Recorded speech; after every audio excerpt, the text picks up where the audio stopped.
Hello, Botany. I hope everyone out there is doing well. Let me know if you have any questions, virtual learners out there. All right, we're going to jump right in. And today we are going to talk about plant evolution. So, in class, we are going to be planting aloe vera. I will be making a companion video of me demonstrating what we are doing in class with our aloe vera. So, I will talk about that at a later time. So, look for that separate planting and demo video, kind of similar to the one that I did on mother-in-law's tongue. You're going to want to watch those videos because they might provide you important insight on upcoming assessments. Like we are going to have a quiz this Thursday, so make sure you pay attention to those. All right, let's take a peek at what we've got today. So plant evolution. Plant evolution is going to be a really kind of important topic going forward because in order for us to understand plants today in society, we need to understand where plants came from and how they evolved and developed and why those structures exist in the first place. So we talked about structure and reproduction last time, but now we're really going to dive into the history of plants and what makes them so unique and cool. All right, so we are going to start off talking about our non-vascular plants. And we'll talk about what it means to be vascular going forward.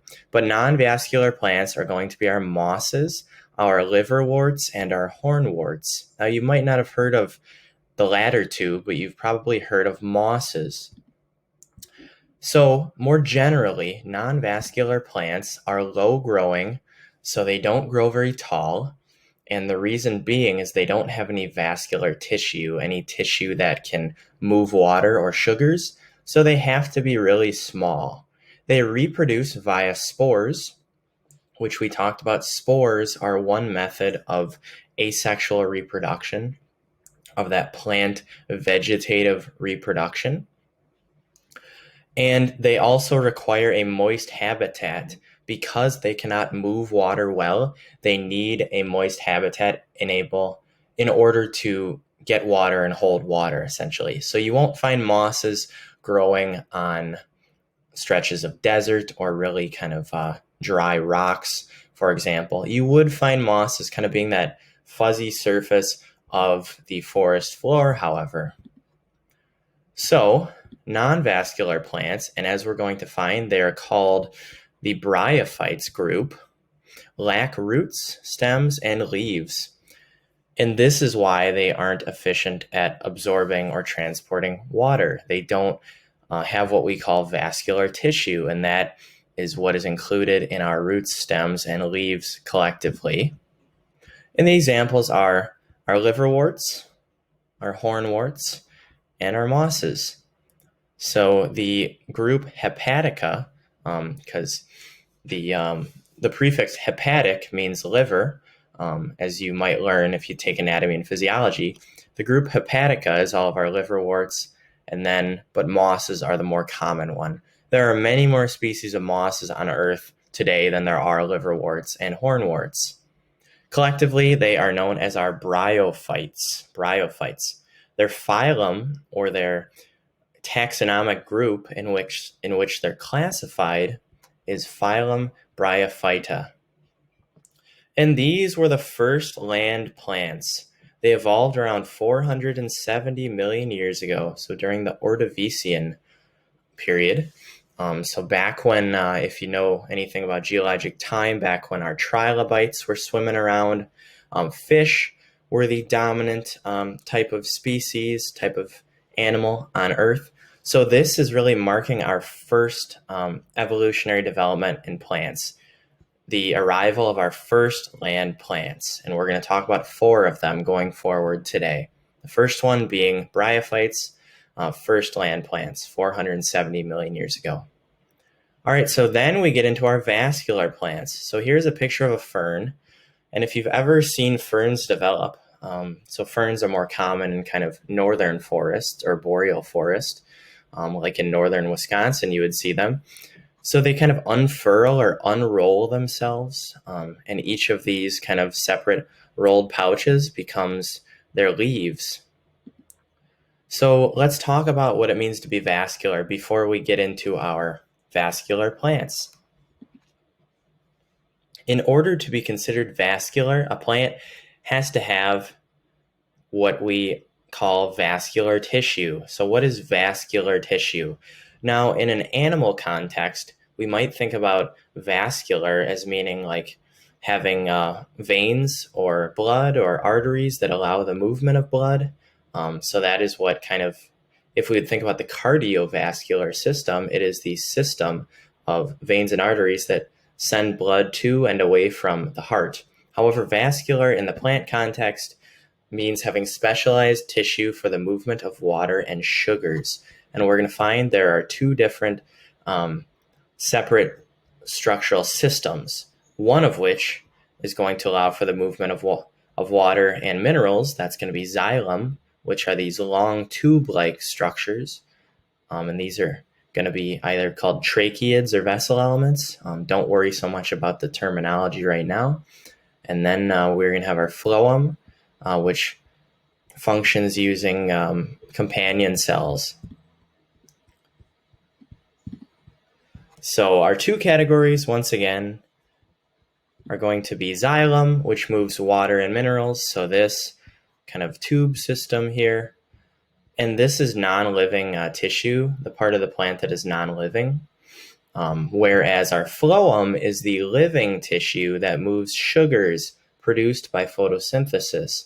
So if you were to look at essentially a cross section, like a circular piece of a tree that's been cut, the outside rim is all the phloem, the living tissue, and the inside stuff is all of our xylem, our non-living water-carrying tissue.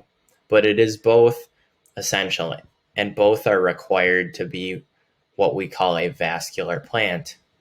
So let's look at our types of vascular plants. Within the plant kingdom, we really have four large groups. We have the bryophytes, which are mosses, liverworts, hornworts.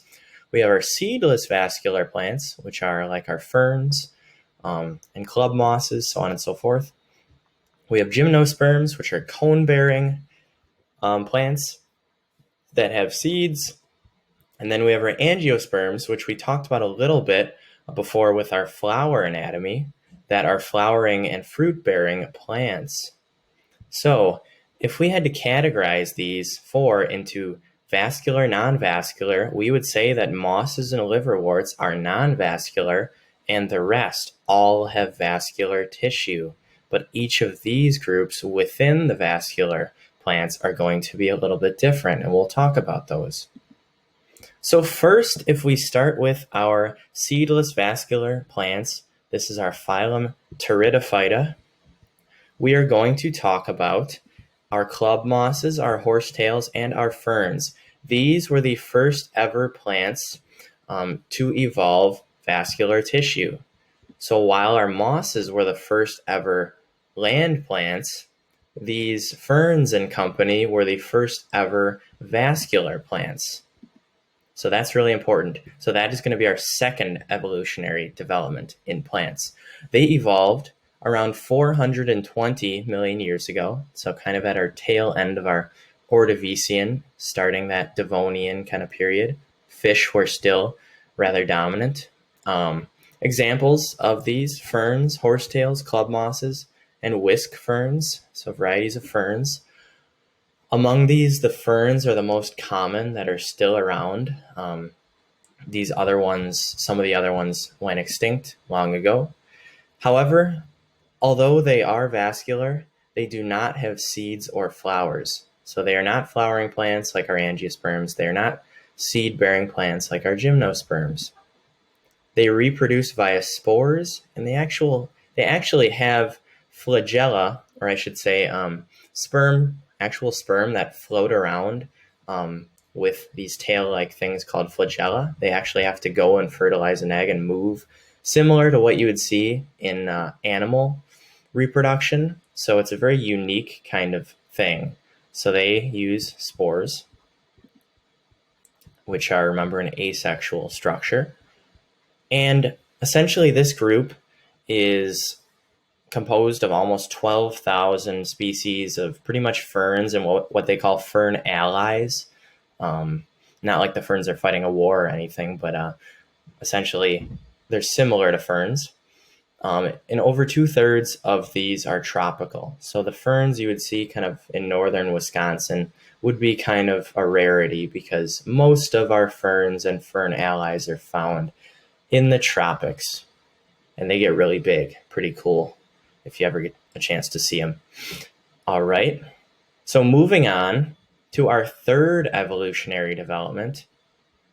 All right, first we started with our bryophytes, first land plants. Then we have our ferns and seedless vascular plants, which had vascular tissue. And now we get our gymnosperms, who essentially are the first plants ever to develop seeds, which are protective casings for their embryos. So the gymnosperms are a group of plants who bear naked seeds. So sperma in Latin means seed, and gymno means naked, so it literally means naked seed. Although essentially there's somewhat of a protective casing for the embryo, they are not protected by a further level of casing called a fruit. So there's no fruit in gymnosperms. So a pine cone you could think of as being a seed-bearing structure of a gymnosperm, but it is not enclosed in an outer layer of a fruit. They are the first plants to have seeds, as I mentioned. Types are ginkgos, cycads, and conifers. So our ginkgo tree is the only group. There's only one tree species in the ginkgo group, and we're actually fortunate enough to have a couple ginkgo trees right outside by the greenhouse. So they've got these kind of oddly shaped leaves that are honestly one of the rarest trees you'll see in this whole area. So the ginkgos, and then cycads are kind of these palm-looking fern-esque trees that you would see down in the tropics. They're pretty rare these days, but these would have been the dominant plant during the Jurassic period. So if you watch Jurassic Park, or if you actually were back in the days of the Jurassic period, you would have seen a landscape dominated by cycads. So similar to this palm kind of looking tree. And then conifers are cone-bearing trees. We got like cypress trees here, spruce tree, pine cone, fir trees, so on and so forth. Those are all conifers. And you can think about those as being evergreen trees that live in northern boreal areas of the United States and Canada and like Russia, as well as Europe. And the gymnosperms as a group evolved around 390 million years ago.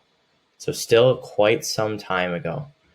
So they were the first ones to ever have seeds. That's our third development. And if we take a closer look at some of these structures, we have our ginkgo up here, which this is what the leaves look like. Go ahead and ID that with our tree outside by the greenhouse. Cycads, here's a closer look of what a cycad would look like. Kind of fern-like leaves, but these long kind of woody trunks almost that are called strobili. You won't be quizzed on any of that specific stuff. But that's essentially what they are. Think Jurassic Park when you see cycads. And then we have our conifers, which are cone-bearing. These are sugar pine cones. If you look back behind my desk, for those, the hybrid students would be seeing a big pine cone right behind my desk that is actually a sugar pine cone. And our sugar pines come from Oregon, and they're like the second or third largest pine species behind the redwood in California. So pretty cool. So now our fourth group and our last evolutionary development in plants is going to be our angiosperms. So the angiosperms are the flowering plants. So we learned a little bit about them in this kind of intro to flower structure. This diagram is a little bit different than the one you've seen in class. So take note of that. So it's a plant that has flowers, which produce the seeds, and a plant that has fruit, which protects the seeds and aids in their dispersal. So it produces seeds in its ovary, which is a part of the female structure called the pistil. So the ovary would be the immature form of the fruit, and once Essentially, the fruit undergoes, or I should say, once the ovary undergoes fertilization, it will develop into a ripe, mature fruit from the immature ovary. So that is where the plant's fruit comes from. Angiosperms include herbaceous plants, so kind of small ground dwelling plants, shrubs, so getting a little bit larger, grasses, so found in prairies and grasslands, and most trees are also in our group of angiosperms. An exception would obviously be the ginkgo tree and conifers, which would be in the gymnosperms, but all the rest would be angiosperms, like an oak tree would be an angiosperm, so on and so forth. All of our deciduous non-conifer trees and non-ginkgo trees. So the angiosperms are also known by the name phylum Anthophyta. And all of these names you're going to see are just Latin. You certainly don't have to memorize them, and you don't have to know what they mean. You might want to know what Bryophyta is, bryophytes, because that group is really known by their phylum name. But our angiosperms evolved most recently around 130 to 140 million years ago, which I say recent, but that's still quite a long time ago. And they have been the newest development to the plant kingdom, essentially. There hasn't been any new massive evolutionary change since them. So the fourth and final massive evolutionary adaptation, you could say, is the evolution of flowers and fruits as reproductive and seed protection structures. So if we look at our geologic timeline going way back, and we can see our Ordovician and Silurian and so on and so forth, as we pass through time on this timeline, you can see how plant characteristics have changed over time. So 470 million years ago, we had our appearance of our bryophytes. They were the first land plants, and only non-vascular plants existed from that time until 410 million years ago to 420. It's kind of a range, and you're not going to have to know these exact years, but I do want you to know what the evolutionary change was at each step. So we had first land plants here, then we have our first seeded plants, or I should say not seeded, our first vascular plants here with our seedless vascular plants. And then about 20 million years later, we get our first seeded plants up here. And you can actually see which one was the first seeded plant by looking at, what came when. So it looked like maybe the conifers came before the ginkgos, so on and so forth. But third development are the gymnosperms, first seed plants. And then our fourth and final evolutionary development is the first flowering plants, first flowering and fruit-bearing plants about 130 million years ago. So if we look, all that existed before the bryophytes was aquatic algae. Then we got our bryophytes. From there, we got our pteridophytes, or seedless vascular plants. So now we had vascular tissue. Then we got our conifers and our ginkgos, cycads, so gymnosperms. And then finally, we got our flowering plants. All right, so I want you to take a moment. On our companion notes that go along with these presentations, which can be found on our calendar under the note guide. So it'll ask you to make a copy of the document. And if you are virtual, you can go ahead and fill in these notes as we go. So on the companion note guide that goes along with this lecture, which would start after that, so plant evolution. On the last part, after you fill in these blanks, which I would highly recommend you do because the quiz is going to largely cover our notes, there is a diagram that will match up with this presentation. And I would like you to go ahead and fill in these boxes with what the correct adaptations would be. You might have to add a text box here or there. So take a moment, feel free to pause the video, and you can bring me back whenever you are ready. But So essentially, before we had our algae, the bryophytes had or created the adaptation of being the first land plants. Then time passed, and our seedless vascular plants were the first vascular plants. Then time went by. Our gymnosperms had a new evolutionary adaptation. They had seeds, and then a long time went by. You can see by the length of these branches, we had our angiosperms, which were the first flowering fruit-bearing plants. All right, so this plant evolution content will not be on the first quiz because essentially I want you to complete a Google form on it, however. So this is like your check, the check to see that you virtually have watched this video. So go ahead and you're going to complete this Google form that'll be due on Thursday. It's going to be 6 questions specific to this presentation. So go ahead, complete that. It will be graded out of 5 to 10 points. So do that. That is due Thursday at 7:55 a.m. There is going to be a quiz Thursday, so not on the plant evolution stuff, but everything before it. And all the stuff that's on it is right here for you to reference. So it is going to be a Google form format. There will be a lockdown browser, which means you'll only be able to complete it on your district issued Chromebook. Only one response, and you won't be able to open up other tabs while taking it. However, you're going to have all day on Thursday to complete it.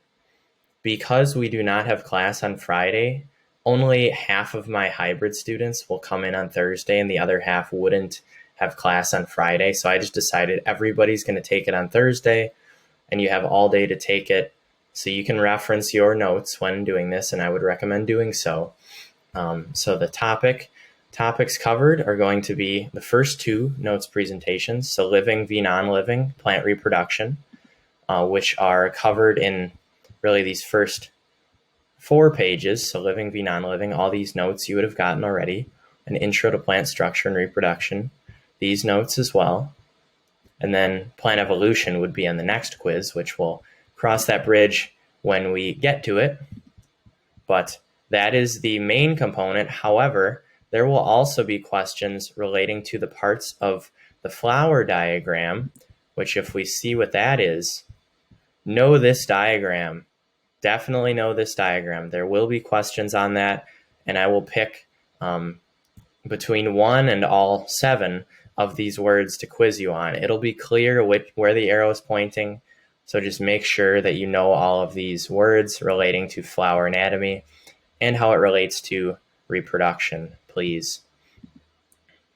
Okay, so let's go back there real quick. So know that. Also have completed your importance of plants. There might be a question or 2 from the importance of plants article. I'm not going to ask you to memorize what was said, but just the important stuff from it, like, you know, what do we get that's important from plants? So why are they important to society? And then also know just the basic info about the mother-in-law's tongue. I realize you guys didn't propagate it, but it's the expectation that you are following along watching those planting videos and the description videos as well. Okay, so that's enough about the quiz. So homework, it looks like a lot, but I have all the stuff posted on the calendar for the next really 2 weeks. So we are in this week. Notice that this lecture video will be there in a second once I post it. You can complete the Google form here. This worksheet is already posted on Classroom. Submit your copy to Classroom. The Plant Pen Pals letter is also already open on Classroom. That's not due until October 1st. You can click here to take the quiz. And then next week, I'm in the process of getting all those assignments up to date as well. So you should have plenty to keep you busy in the meantime. So complete that Google form tied to this plant evolution notes presentation for Thursday morning. Then submit that quiz on Thursday. I won't accept it after 3:20, so you've got all day. Make sure that you budget your time well and get that done. You can use your notes, you can use resources. You just won't be able to open other tabs. So whatever you have as a paper resource, you can use. Then there will be an aloe vera presentation, as well as a walkthrough planting demonstration posted. And those I want you to watch for Monday, because aloe is our next plant that we will be planting in class on this week, Monday and Tuesday. So watch those. That's important info, not only for your own knowledge, but for future assessments. And there will likely be a Google form tied to that, checking that you watch the videos. I'm not going to be using Edpuzzle in the future, or I'm likely not going to be using it because many students have been having issues with it. So there will just be Google form checks to ensure that you're watching those videos. Due next Monday, the 28th, this Chapter 1, Part 2 worksheet's already posted on Classroom, as well as the Plant Pen Pals. So, there's a lot of stuff, but you have plenty of time to complete it, and we can always adjust due dates as needed. But definitely count on these first four being really accurate. The Plant Pen Pals is the only thing I would consider moving out further. All right, let me know if you have any questions, virtual folks. Please reach out to me by this week, Wednesday, and check in for your virtual attendance for this week. And I hope to hear from everybody at some point, and have a terrific week. All right, take care. Bye.